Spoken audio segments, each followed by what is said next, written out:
it should really start with the vehicle that has the highest profit margin. That should likely be the vehicle that the campaign is spending its resources on. That's usually not what people end up doing. They usually don't actually. And when I ask this question to new clients where they want to allocate their ad spend, I would say most, probably 90+%, just say more of everything. And so the easiest way to kind of figure out where should the dollars be spent is, number one, what are our most profitable vehicles? And usually that's going to be the vehicles with the highest margins. And that's typically always going to be the vehicles that cost more. Your stretch limos, your party buses, they typically have a higher built-in profit margin. Now, there's a downside to these vehicles, and that's that they are generally only going to be busy Friday, Saturday, Sunday, especially like Saturday night. That's probably the peak night for more retail focused companies that do stretch limos and party buses and those sorts of things. And so the first question is, okay, what are our most profitable vehicles? So that is likely, if a company owns those vehicles, going to be your stretch limos and party buses. Now, should we be investing money in both stretch limos and party buses, and how much with each category? Well, that's really going to depend on how booked up you are in the next 12 weeks. And I say 12 weeks because, and it's going to be different for every business, but how far in advance do most people typically book? And you might say, Mark, some people book a year out. Okay, I'm just talking about what is like the average. Sure, there's always going to be the outliers that book for next year, but what is the average lead time someone looks for? Now, it might be for your business, it could be 6 weeks, it could be 8 weeks, it could be 4 months. But you really want to find, okay, let's say 90% of people book between 2 and 8 weeks out. If you know that, that's valuable, because then you can ask yourself, okay, out of those 6 or 7 weeks or whatever, how many Saturday nights are booked? How many, I guess I should say, how many free Saturday nights do we have with our party buses? How many free Saturday nights do we have with our stretch limos? And if you have 0 free Saturday and Friday nights with either of those categories, stretch limos or party buses, well, then maybe it makes the most sense to put a much smaller budget towards those vehicles, or even no budget at all. And so this is the kind of critical thinking that's very important to do if you own a limo business with lots of different vehicle categories. And that's typically, I have very few clients I still do meetings with. Usually it's handled by our head of accounts or our new account manager in training.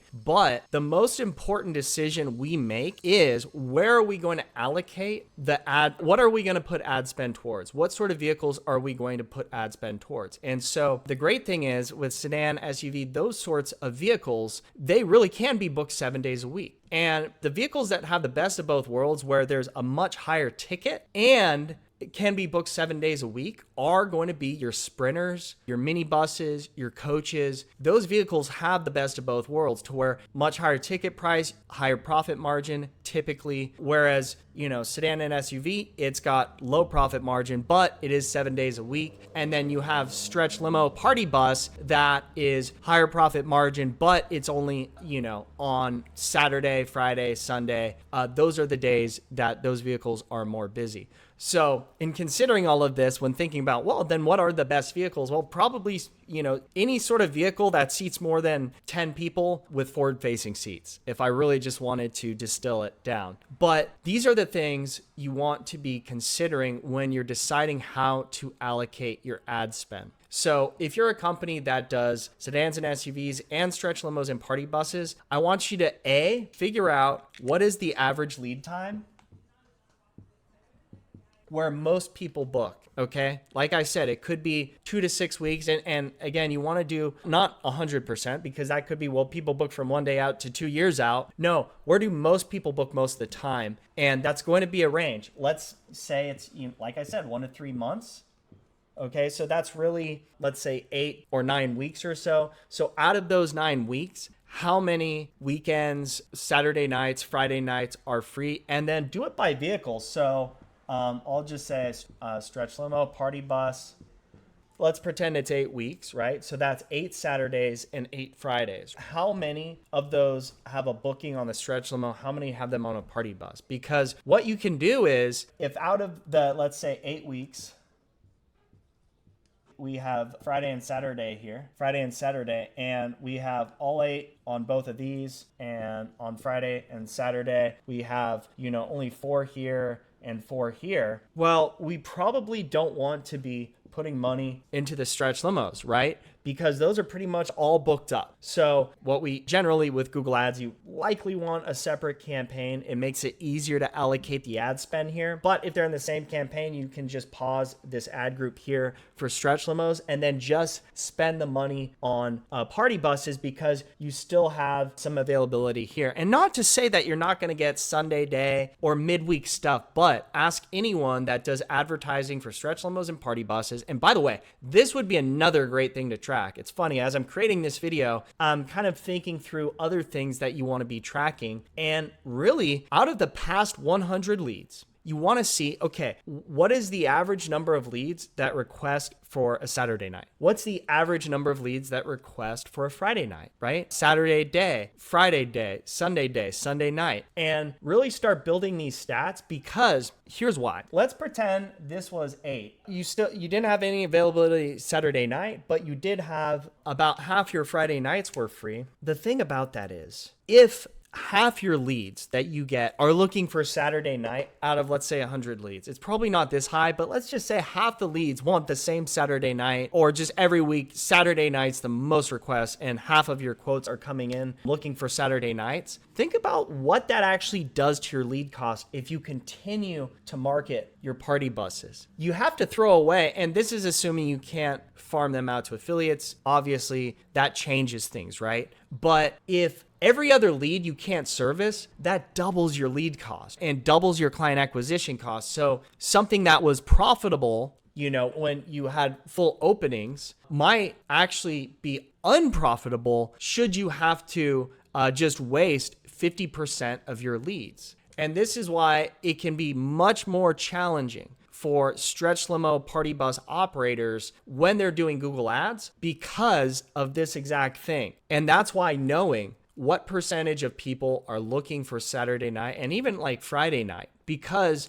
if you go through, let's say, a busy season where you're like, man, we're booked up every Saturday night for all of our party buses, but we still have availability, on Friday night and Sunday on these buses, but half the people are looking for Saturday night. Okay, at a certain point, it might not even make sense to continue the marketing. But then this gets even more complicated because you really have to figure in your other costs. If you have fixed costs on these vehicles, which everyone does, right? That's your payment. If you finance your vehicle, that's your insurance. Things you pay every month. If you have an office space that you rent, you can kind of split that up between all of your vehicles, like calculate your total overhead split between all of your vehicles.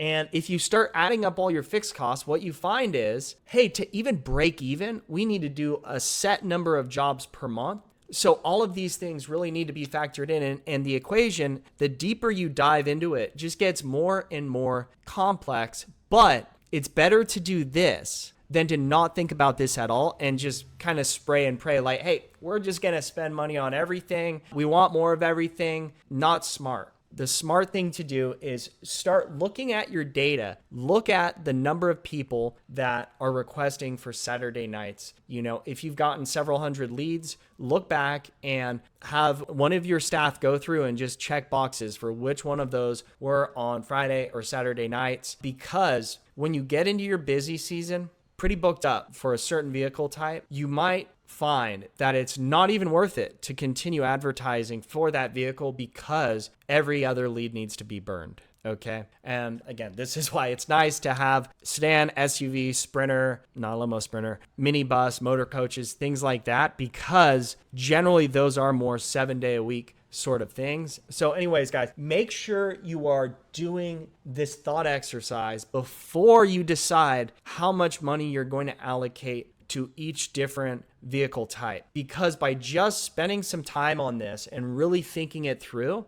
I promise you, your ROI will be so much greater than if you just divide up. And this is what most companies do. And by the way, I'm the most guilty of this because clients used to ask, well, should we just split it up? I'd say, yeah, that sounds good, because I wouldn't really be thinking critically about these sorts of things, which you should be doing if you want to get a good ROI on pay-per-click ad spend. Now, if you're doing SEO, this is kind of different, right? Because with SEO, you're really like investing in your website, and you can have pages for all of these different things. And as your site ranks better, all of those pages will rank better. So this doesn't apply as much to that, but any sort of paid traffic spend, this applies for. So anyways, guys, if you enjoyed this video, please subscribe to the channel where I try to create content such as this each week. Thanks for watching, and I'll see you on next week's video.